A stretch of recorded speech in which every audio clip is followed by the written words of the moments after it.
தக்காளி முட்டை தொக்கு பண்ண போகிறோம். இது சாப்பாட்டுக்கு சப்பாத்திக்கும் ரொம்ப நல்லா இருக்கும்.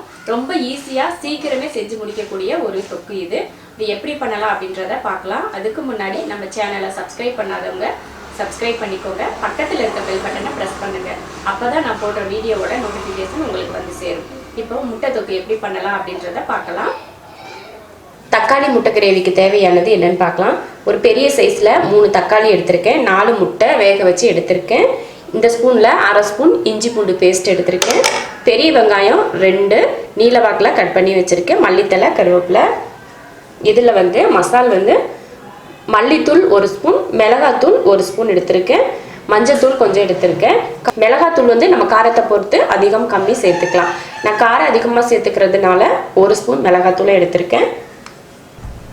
எண்ணெய் ஊற்றிருக்கேன். எண்ணெய் காஞ்சிருச்சு.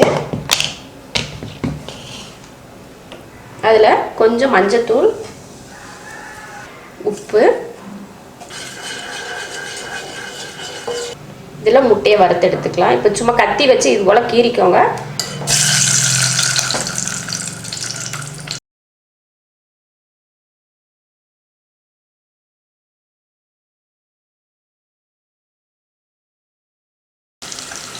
இப்போ முட்டையை எடுத்துடலாம். இப்போ அதே எண்ணெயில் கருவேப்பிலை சேர்த்துக்கலாம். வெங்காயம்,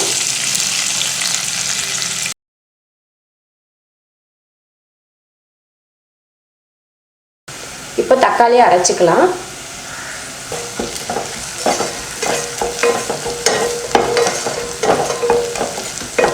வெங்காயம் நல்லா வதங்கிடுச்சு. இப்போ தக்காளி சேர்த்துக்கலாம். கிரேவியெல்லாம் செய்வோம் இல்லையா, அந்த மாதிரி செய்கிறப்போ தக்காளியை அரைச்சி ஊற்றுனீங்கன்னா கிரேவி கொஞ்சம் நிறைய கிடைக்கும். நல்லா சீக்கிரமாக ரெடி ஆகும் கிரேவி. குழம்புக்கெல்லாம் இந்த மாதிரியெல்லாம் அரைச்சி ஊற்ற தேவையில்லை. குழம்புக்கு தக்காளி கட் பண்ணி தான் போடணும். அதே போல் கிரேவி செய்கிறப்போ தக்காளி அரைச்சி ஊற்றுனீங்கன்னா வதக்கிறதுக்கும் கஷ்டம் இருக்காது, நமக்கு கிரேவியும் நிறைய கிடைக்கும். தக்காளி ஊற்றுனதுக்கப்புறம் மல்லித்தூள், மஞ்சள் தூள், மிளகாத்தூள் 3ஐயும் இதில் சேர்த்துடலாம். இஞ்சி பூண்டு பேஸ்ட்டையும் சேர்த்துக்கலாம்.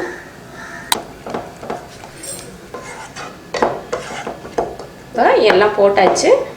இப்போ இதை 2 நிமிஷத்துக்கு மூடி வச்சு கொதிக்க வச்சிடலாம்.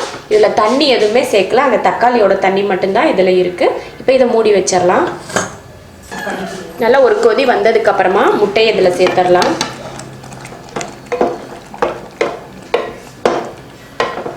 இப்போ தக்காளி கிரேவியில் நல்லா எண்ணெய் தெளிஞ்சு வரும், அது வரைக்கும் அடுப்புலேயே இருக்கட்டும்.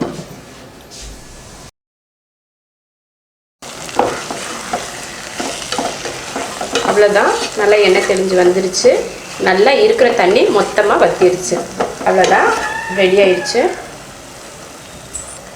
கொஞ்சம் மல்லித்தலை தூக்கலாம்.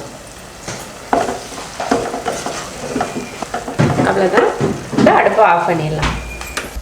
சப்பாத்திக்கு சாப்பாட்டுக்கெல்லாம் ரொம்ப சூப்பராக இருக்கும். நீங்களும் இது போல் செஞ்சு பாருங்கள். பிடிச்சிருந்தா லைக் பண்ணுங்கள். மற்றவங்களும் பார்க்கணுன்னு நினச்சா ஷேர் பண்ணுங்கள். மறக்காமல் சப்ஸ்கிரைப் பண்ணிவிட்டு பக்கத்தில் இருக்க பெல் பட்டனை ப்ரெஸ் பண்ணுங்கள். நன்றி.